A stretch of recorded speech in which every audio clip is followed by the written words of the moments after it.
Hey guys, welcome back to my channel. तो आज की वीडियो में हम एक प्रोग्राम बनाएंगे कि कैसे हम कुछ दिए हुए डेज़ को ईयर, मंथ एंड डेज़ में चेंज कर सकते हैं। So let's start. फर्स्टली हमें एक न्यू पेज ओपन करना है।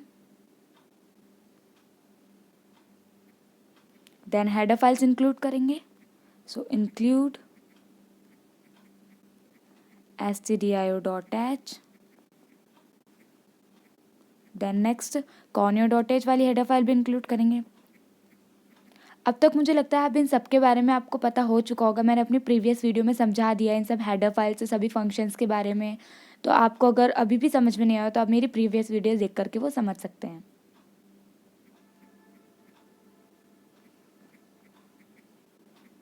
conio.h, then void main,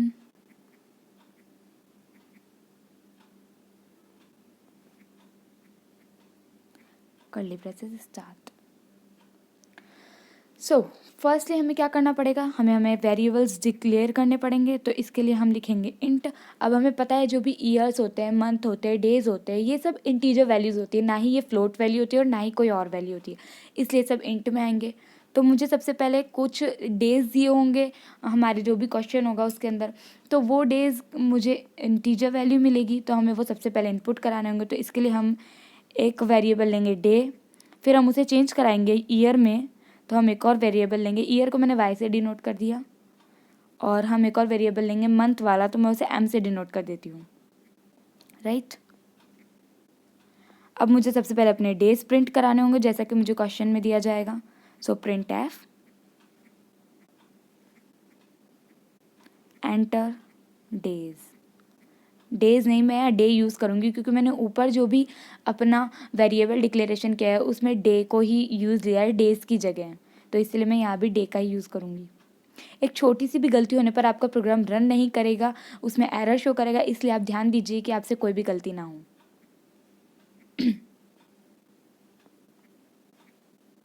then scan f. अब we know integer values %d में स्टोर होती है, सो ओके। एंड उसका एड्रेस कहाँ पर है, तो इसमें डे आएगा क्योंकि हमने ये डे को एंटर किया है, इसलिए इसके एड्रेस में हम m% डालेंगे। Okay, next.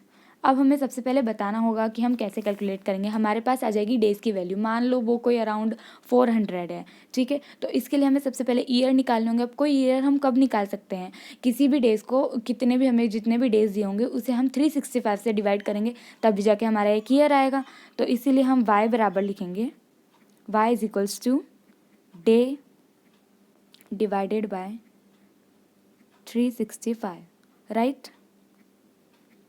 अब नेक्स्ट मुझे अब जो बचे हुए मेरे जो डेज़ होंगे उन्हें मुझे देखना पड़ेगा कि उनसे एक मंथ आ रहा है या कितने डेज़ आ रहे हैं।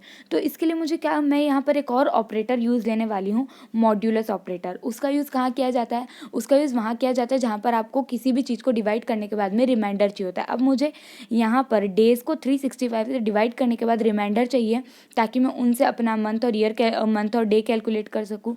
तो इसलिए मैं यहाँ पर मॉड्यूलस ऑपरेटर यूज़ करूँगी। तो आप देखना अब उसे कैसे यूज़ करते हैं। Day is equals to day, modulus operator का साइन होता है % वाला, जो हम बोलते हैं वही साइन होता है मॉड्यूलस ऑपरेटर का, क्योंकि यहाँ पर हम डिवाइड के लिए ये यहाँ पर आपने देख रखा है ये वाला साइन यूज़ करते हैं। सो मॉड्यूलस ऑपरेटर यूज़ कर लिया, और मुझे कितनी वैल्यू है मेरे पास में 365, जो हमारे ईयर में है ही। अब यहाँ से मुझे मिलेगा एक रिमाइंडर, यानी कि जैसे मैंने 400 को कर दिया 365 से, तो यहाँ पर कितने डेज़ बच रहे हैं वो मुझे बताया गया, यहाँ पर 35 डेज़ बच रहे हैं। अब मुझे उनमें से एक मंथ बनाना पड़ेगा। तो इसके लिए मैं क्या करूँगी, मंथ को मैंने एम से डिनोट किया है, तो एम इज इक्वल्स टू, अभी जो डे निकले हैं रिमाइंडर वाले मॉड्यूलस ऑपरेटर का यूज़ करने के बाद, उन डे को मैं डिवाइड करूँगी किससे, कोई भी मंथ निकालने के लिए हमें 30 से डिवाइड करना होता है, तो मैं इसे 30 से डिवाइड कर दूँगी। अब मैंने आपको जैसे 400 का एग्जांपल लेके समझा रही हूँ, तो इसलिए आप देखना, अब मेरे पास 35 डेज़ थे, अब उन्हें मैंने 30 से डिवाइड किया, तो यहाँ पर मेरे कितना मंथ हो गया, एक मंथ हो गया और 5 डेज़ हो गए। अब मुझे कैसे पता चलेगा कि 5 डेज़ है, तो इसका पता भी मुझे मॉड्यूलस ऑपरेटर का यूज़ करके ही पता चलेगा। तो मैं फिर मॉड्यूलस ऑपरेटर का यूज़ करूँगी यहाँ पर। डे, मॉड्यूलस ऑपरेटर और 30। अब यहाँ से मेरे रिमाइंडर डेज आएंगे, ठीक है, वो कितने आएंगे, 5 डेज आएंगे अपने। अब मैं इसके बाद में क्या करूँगी, अब तो रिमाइंडर बच ही जाएगा, वो जितना रिमाइंडर आएगा वो डे आ जाएंगे, हमें पता ही है। अब हमें इन सबको प्रिंट कराना होगा, जो भी हमारा आउटपुट निकलेगा। अब मैं यहाँ वेरिएबल यूज़ कर रही हूँ /n वाला, जिसके बारे में मैंने आपको बता रखा है। अब यहाँ पर निकाल रहे हैं हम ईयर कौन सी वैल्यू है, इंटीजर, तो %d, then /n, then month, it is also in %d because it is also an integer value, then /n, and then day is equals to %d, right। अब हम यहाँ पर डबल कोट्स बंद करेंगे, coma. अब हमें बताना होगा कि ये y की वैल्यू है, कोमा, सेकंड वाला जो %d है वो m के लिए है, कोमा, थर्ड वाला जो है वो डे के लिए है, राइट। बस यहाँ पर मेरा प्रोग्राम बन गया। अब मैं गेट ch लगा दूंगी, देन कर्ली ब्रेसेस ऑफ। तो ठीक है, मेरा यहाँ पर प्रोग्राम बन चुका है। अब मैं इसे सबसे पहले सेव करूँगी।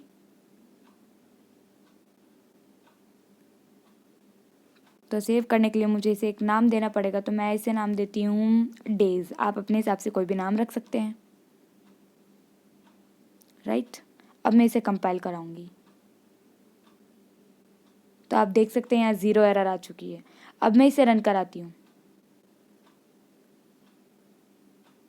तो अब मैंने आपको बताया था मैंने 400 डेज लिए थे, तो 1 year and 1 month and around 5 days निकल के आ रहा था। अब हम यहाँ पर चेक करते हैं कि वही आ रहा है क्या।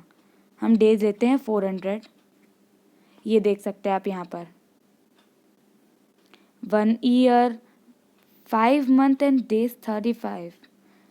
यहाँ पर देखिए गलत रिजल्ट शो कर रहा है, मतलब हमारे प्रोग्राम में कुछ ना कुछ तो गड़बड़ है। अब हमें वो आगे जा कर के फिर से चेक करना पड़ेगा। ओके, आप देख सकते हैं अब यहाँ पर कोई एरर ना बताने के बावजूद मेरे प्रोग्राम में गड़बड़ी आई है, यानी मैंने कहीं तो कुछ ना कुछ गड़बड़ की है। तो हमें उसे चेक करना पड़ेगा। इससे आपको पता चलता है कि अगर आपके प्रोग्राम में एरर शो नहीं करता, उसके बावजूद भी कुछ गलती हो सकती है। तो हमें ये हमेशा याद रखना पड़ेगा। अब हमें चेक करना पड़ेगा कि यहाँ पर हमने कहाँ पर मिस्टेक की है।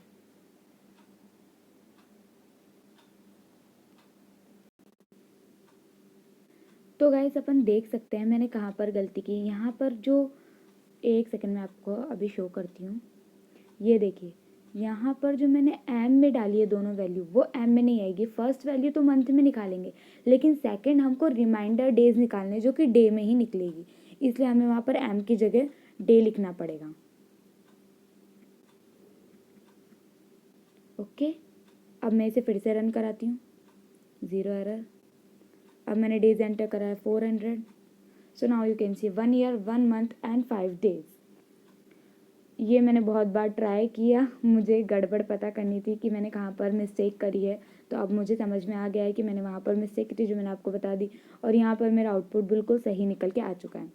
तो बस इसी तरीके से आप अपना प्रोग्राम बना सकते हैं, और हमेशा ध्यान रखिए कोई गलती ना हो, और मेरे वीडियोस देखते रहिए सी प्रोग्राम सीखने के लिए। Thank you so much. और अगर ये वीडियो आपके लिए यूज़फुल रहे तो please like, share and subscribe my channel.